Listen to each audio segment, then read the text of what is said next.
विज्ञान, इन सिद्धांत को पढ़ेंगे। देखिए, नवीन समाजशास्त्र, यदि हम अब की बात करें, प्राचीन काल के समाज में अगर हम जो समाजशास्त्र का उदय हुआ था आदर्श कांटे के समय की बात करें, तो पुराने सिद्धांत विधि जो प्रत्यक्षवाद करता था, 3 स्तर का नियम था, बुद्धिक की सामाजिक तथ्य की थ्योरी थी, उन सबसे परे हटके एक नवीन समाज के संदर्भ में, जिस मॉडर्न सोसाइटी में आज हम लोग रह रहे हैं, तो उसमें समाजशास्त्र की कुछ नवीन संकल्पनाएं अस्तित्व में आई है, जैसे घटना क्रिया विज्ञान, फेनोमेनोलॉजी इसको बोलते हैं, एथनोमेथोडोलॉजी, ठीक है, प्रघटना शास्त्र, लोकविधि विज्ञान, ये सब चीज, घटना प्रतीकात्मक अंतर्क्रियावाद, कुछ ऐसे शब्द, ये कठिन शब्दावली है, लेकिन इनको समझने बिना समाजशास्त्र को हम जो वर्तमान परिप्रेक्ष्य में पढ़ रहे हैं, तो उसको पढ़ना व्यर्थ है। देखिए, आज हम बात करते हैं मॉडर्न सोशियोलॉजिकल थ्योरी की। आपके पेपर का नाम क्या है? मॉडर्न सोशियोलॉजिकल थ्योरी, आधुनिक समाजशास्त्रीय सिद्धांत। तो आधुनिक समाजशास्त्रीय सिद्धांतों में हम अब जिन सिद्धांतों को पढ़ते हैं, उसमें प्रमुख आया है घटना क्रिया विज्ञान। घटना क्रिया विज्ञान क्या है, इसकी शुरुआत कहाँ से हुई, इसके प्रणेता कौन थे, उनके बारे में हम चर्चा करेंगे। एडमंड हर्सेल ने सबसे पहले घटना क्रिया विज्ञान के बारे में अपने सिद्धांत को प्रतिपादित किया था। एडमंड हर्सेल और अल्फ्रेड शुट्ज ने घटना क्रिया विज्ञान के संबंध में अपना अपूर्व योगदान दिया। एक थे अल्फ्रेड शुट्ज,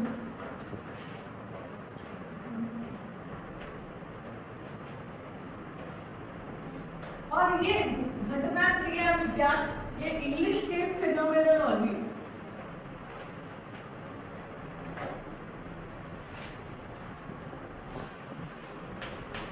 फेनोमेनोलॉजी ये शब्द है, इससे बना है।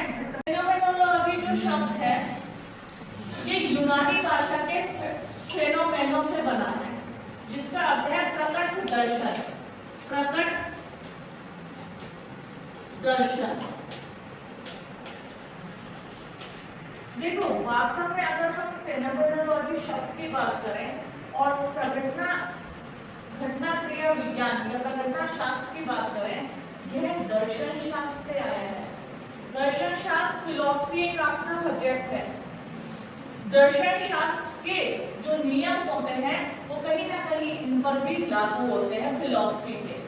अब तक हम प्रत्यक्षवाद के बारे में, दुखी के सामाजिक तथ्य के बारे में, मैक्स वेबर के वर्ग के सिद्धांत के बारे में, शक्ति के सिद्धांत के बारे में पढ़ते आ रहे थे।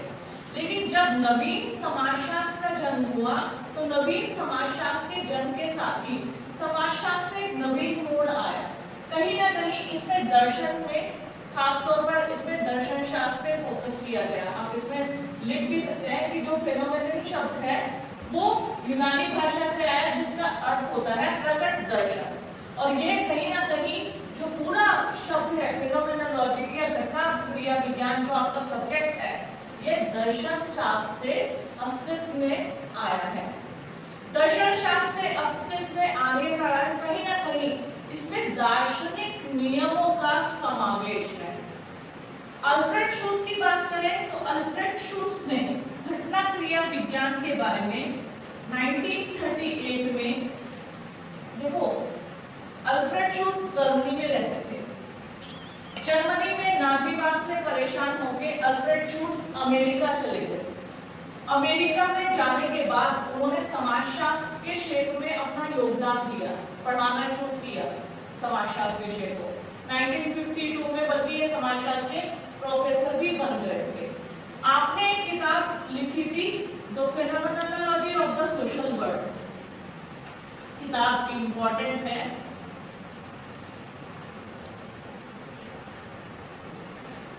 The phenomenology of the social world 1967 में ये प्रकाशित हुई थी। 1967 जब आपने अपनी ये किताब लिखी the phenomenology philosophy of the social world, इस किताब में आपने घटना क्रिया विज्ञान, प्रघटना शास्त्र, इसके बारे में विस्तार से बताया। देखिए, घटना क्रिया विज्ञान या घटना शास्त्र क्या है? व्यक्ति को एल्फ्रेड शुल्ट्ज कहते हैं कि व्यक्ति के अंदर एक ज्ञान का भंडार होता है, स्टॉक ऑफ नॉलेज। हम लोग इस चीज से सहमत हैं। हम जब किसी ऐसी चीज को देखते हैं, देखिए फॉर एग्जांपल मेरे पास कोई एक फल है जो आपने आज तक किसी ने देखा नहीं है, मैं आपके सामने वो उसको प्रस्तुत करूं, सब अपने तरीके से उसको सोचना शुरू करेंगे। ठीक है, मैं भी, तुम भी, जितने क्लास में बच्चे हैं, मैं तुम्हें एक एग्जांपल से समझा रही हूँ। जिस चीज को हम नहीं जानते हैं उसको हम देखेंगे, ऑब्जर्व करेंगे, फिर हम सोचेंगे क्या हम इसको खा सकते हैं। फिर खाने से कहीं ये जहरीला तो नहीं होगा, कि आज तक हमने इसे खाया नहीं है। ठीक है, क्या पता उसके अंदर मेडिसिन कुछ ऐसे प्राकृतिक चिकित्सीय गुणों जैसे गिलोय वगैरह, गिलोय पत्ती, तुलसी, ये सब होता है। लेकिन संभावना होने की ये भी है कि उसके अंदर जहरीला पदार्थ भी हो सकता है जो हमने। तो कहने का मतलब आदमी, व्यक्ति जो है, इसके अनुसार, अल्फ्रेड शुल्ट्ज के अनुसार, व्यक्ति के अंदर ज्ञान का भंडार होता है, जिसे उन्होंने कहा है स्टॉक ऑफ नॉलेज। उस ज्ञान के भंडार को व्यक्ति क्या करता है, अपने दिन, हम डे टू डे लाइफ में क्या करते हैं, हर चीजों के बारे में सोचते हैं। इवन हमें कल सुबह कॉलेज जाना है तो मुझे आज जल्दी उठना होगा, उठ के मुझे कॉलेज जाना है। ठीक है, फिर कॉलेज दूर है, आज स्कूटी भी खराब है, तो मैं पहले ही दिमाग से सोच लूंगी कि मुझे ऑटो से जाना है। कहने का मतलब हम हर चीज को अपने दिमाग से सोचते हैं, हर चीज की व्याख्या अपने दिमाग से करते हैं। मैंने अभी तुम्हें बहुत सारे एग्जाम्पल्स दिए थे, अभी इससे पहले जब मैं अभी तुमसे कुछ बातें शेयर कर रही थी पढ़ाई को लेकर और नोट्स को लेकर कि नोट्स कितने अच्छे नोट्स बने हुए हैं, तब मैंने तुमसे बात शेयर की थी हर व्यक्ति का समझने का तरीका अलग अलग होता है। तुम आज इस क्लासरूम में क्यों आए? क्यों आए? पढ़ने के लिए, क्योंकि तुम्हें उस विषय में नॉलेज नहीं है। जो मैं तुम्हें पढ़ा रही हूँ तुम उसको बिल्कुल फैक्ट मानते हुए आत्मसात कर लोगे। तुमने माना कि मैडम ने जो घटना क्रिया विज्ञान बताया है वो बिल्कुल ठीक बताया है और तुम परीक्षा में उसी तरीके से उसको प्रेजेंट करने की कोशिश करो। तो कहने का मतलब ये है आदमी ज्ञान का भंडार है और हम चीजों को सीखते भी हैं, देखते हैं, समझते हैं, सीखते हैं, क्योंकि अल्फ्रेड शुल्ट्ज जो कहता है व्यक्ति का जो ज्ञान का भंडार होता है वो जन्मजात नहीं होता है। जैसे जैसे हम सोसाइटी के संपर्क में आते हैं, समाज के संपर्क में आते हैं, व्यक्तियों को देखते हैं, अरे ये व्यक्ति मोबाइल चला रहा है, फला व्यक्ति बाइक भी चला रहा है, अरे ये व्यक्ति तो ये काम भी कर लेता है, तो हम भी कर सकते हैं। इसका मतलब ये व्यक्ति कर रहा है तो हम भी उस काम को कर सकते हैं, लेकिन उससे पहले हमें उसे सीखना पड़ेगा। कोई भी कार्य होता है, हलवाई बहुत अच्छी मिठाइयाँ बनाता है, नाई बहुत अच्छे बालों को काटता है, टेलर कपड़ों को सिलता है, करने को हम भी सब कर सकते हैं, लेकिन उस कार्य को करने से पहले हमें उस कार्य को सीखना पड़ता है। तो कहने का मतलब इतना है कि व्यक्ति के अंदर ज्ञान का भंडार होता है। उस ज्ञान के भंडार को हम, देखिए, मैं स्वयं में अपने आप को जितना सोचती हूँ या किसी चीज के बारे में जितना समझती हूँ, मैं सोचती हूँ कि वास्तव में यही वास्तविक ज्ञान है। कई बार होता है ना, लेकिन कई बार हम किन्हीं चीजों को लेकर गलत भी साबित हो जाते हैं। किसी चीज में ऑब्जर्वेशन, फॉर एग्जाम्पल, जब मैंने तुम्हें बताया था एक बार पहले भी एग्जाम्पल दिया है, 2013 में केदारनाथ में डिजास्टर आई, भारी मात्रा में लोग हताहत हो गए थे, रामबाड़ा और बहुत से जगहों का तो अस्तित्व ही समाप्त हो गया। तो जब हमने सोचा, और इवन हमने नहीं, बड़े बड़े विद्वानों ने, बहुत सारे साइंटिस्ट, विद्वान, किसी ने कहा कि धारी देवी को अपलिफ्ट किया गया है। हमारे यहाँ एक मंदिर है, आप लोगों को पता होगा, श्रीनगर में धारी देवी। सिद्धपीठ माना जाता है। तो ये हुआ कि वहां पे डैम बनेगा तो मंदिर डैम के अंदर समा जाएगा। इस डर से लोगों ने कि धार्मिक आस्थाओं को ठेस ना पहुंचे, उस मंदिर को पिलर पर खड़ा करके उसे अपलिफ्ट मतलब खंभों पे खड़ा करके ऊंची जगह स्थापित कर दिया कि वहां तक पानी ना पहुंचे। कुछ लोगों ने कहा कि धारी देवी मंदिर अपलिफ्ट किया गया है तो देवी का प्रकोप है। कुछ लोगों ने कहा कि हाँ, लोग पिकनिक बनाने आते हैं केदारनाथ में, धार्मिक आस्था तो रही नहीं है, इस कारण यह प्रकृति का या देवीय प्रकोप माना उन्होंने देवी देवताओं का। कुछ लोगों ने प्रकृति के रोध रूप को इसका उदाहरण माना। कहने का मतलब जिसकी जैसी समझ थी। अल्फ्रेड शूट्स क्या कहते हैं? अल्फ्रेड शूट वेबर की वर्स्टेहन पद्धति की भी बात करते हैं। वर्स्टेहन पद्धति क्या है? अंडरस्टैंडिंग, समझना। हमें जो चीज जैसी समझ में आती है हम उसके बारे में वैसी ही धारणा बना लेते हैं। वेबर यही तो कहता है वर्स्टेहन पद्धति में, जिस चीज के बारे में हमें जैसा ज्ञान हुआ हम उसके बारे में वैसी धारणा विकसित कर लेते हैं। हमारे पूर्वजों द्वारा, हमारे माता पिता द्वारा हमें जब धर्म का ज्ञान दिया जाता है तो हमें बताया जाता है कि देवी देवताओं को कभी रुष्ट नहीं करना चाहिए। रुष्ट करते हैं तो उनका प्रतिफल हमारी किसी पीड़ा, किसी बीमारी के रूप में निकलकर सामने आता है। और ये बात हमने एक समझ विकसित कर ली, एक अंडरस्टैंडिंग डेवलप हो गई कि हमें ऐसा कोई कार्य करना नहीं है।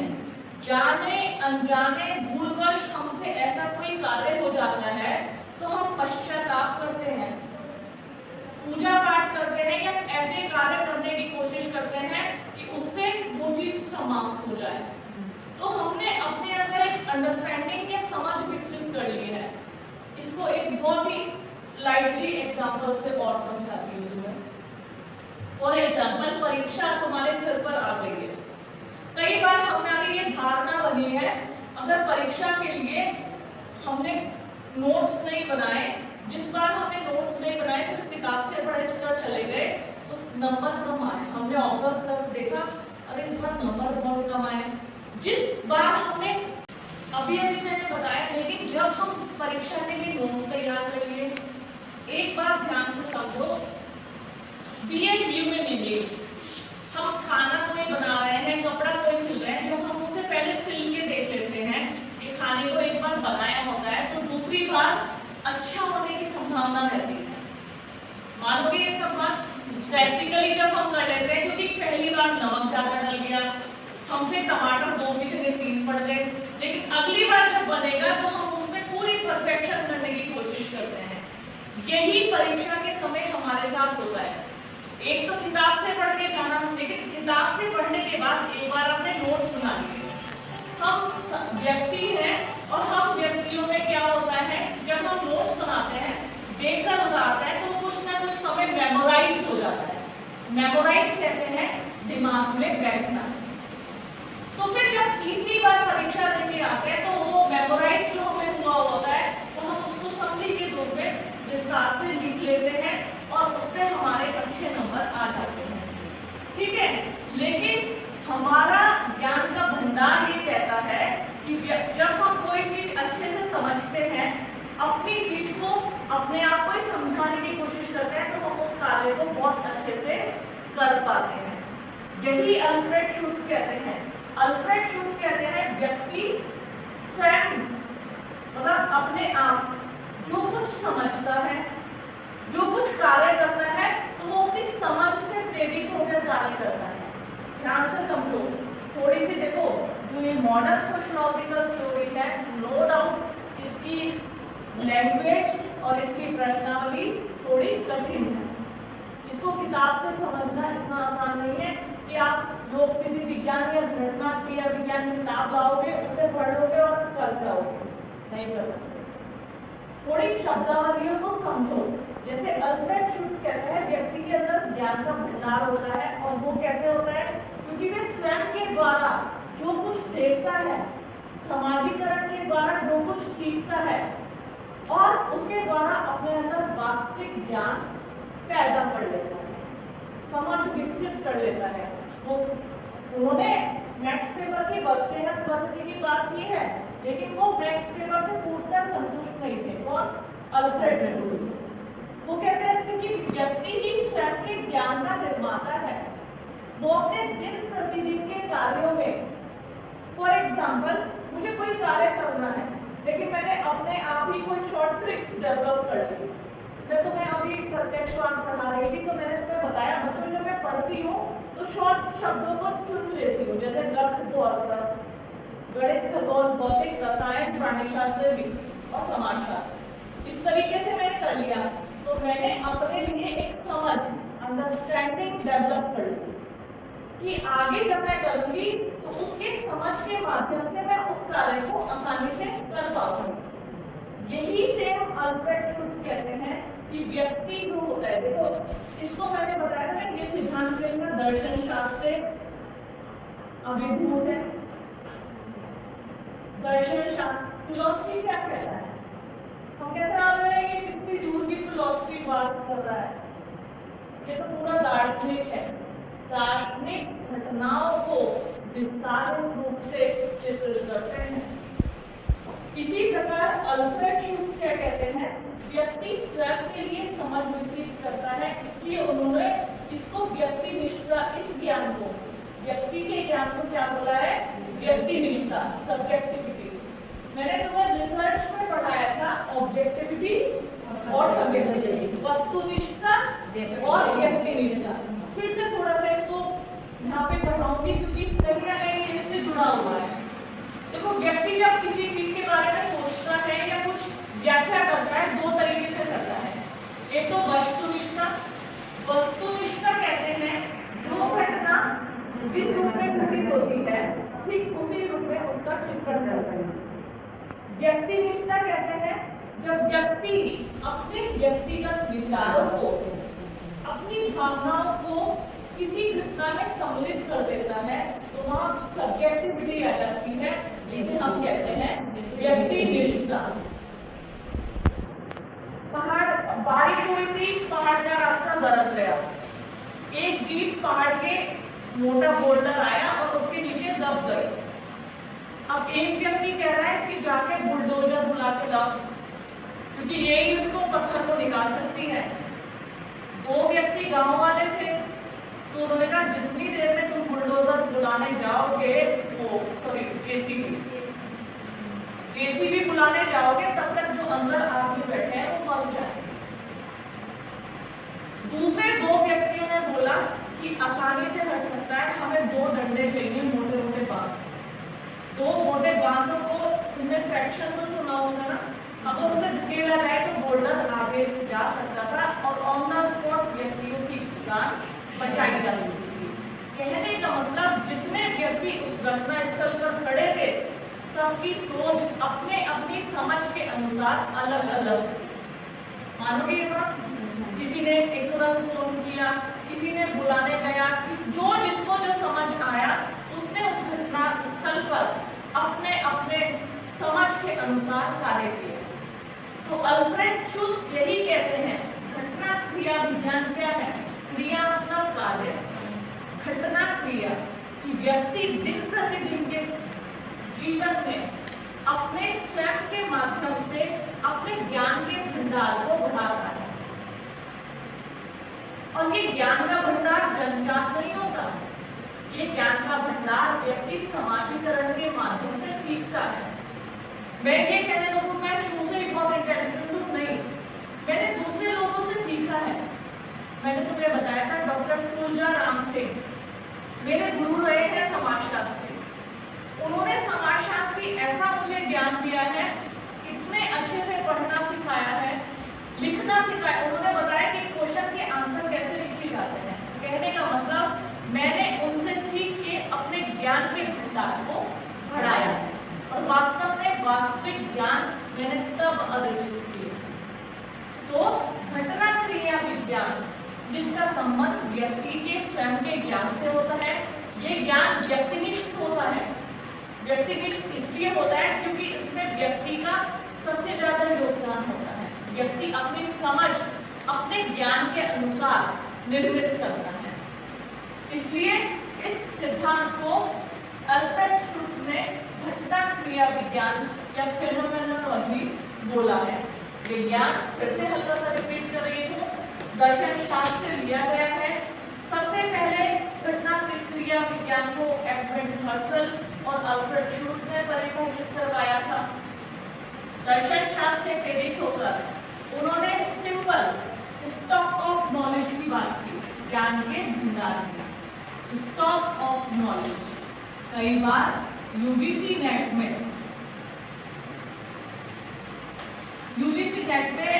आया था एक बार स्टॉक ऑफ नॉलेज।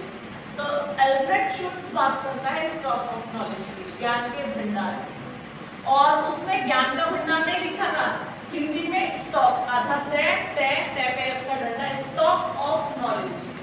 तो कई बार सिर्फ हम, जैसे मैंने आज सुबह इसलिए ज्ञान के भंडार से पढ़े, इसको इंग्लिश में भी बताया क्योंकि इन शब्दों को परीक्षा में पूछ बैठते हैं। The phenomenology of the social world, ये इंपॉर्टेंट है। दर्शन शास्त्र से प्रेरित है, ये इंपॉर्टेंट है। घटना क्रिया विज्ञान में इसका संबंध व्यक्ति निष्ठा से होता है, बहुत बड़ा क्वेश्चन है। अगर पूछा जाए घटना क्रिया विज्ञान का संबंध वस्तुनिष्ठा से है कि व्यक्ति निष्ठा से है, तो इसका संबंध है व्यक्ति निष्ठा से, सब्जेक्टिविटी से। तो ये सब प्रश्न हैं जिनको आपको बहुत अच्छे से ध्यान रखना है, और ये है अल्फ्रेड शुट्ज का घटना क्रिया विज्ञान।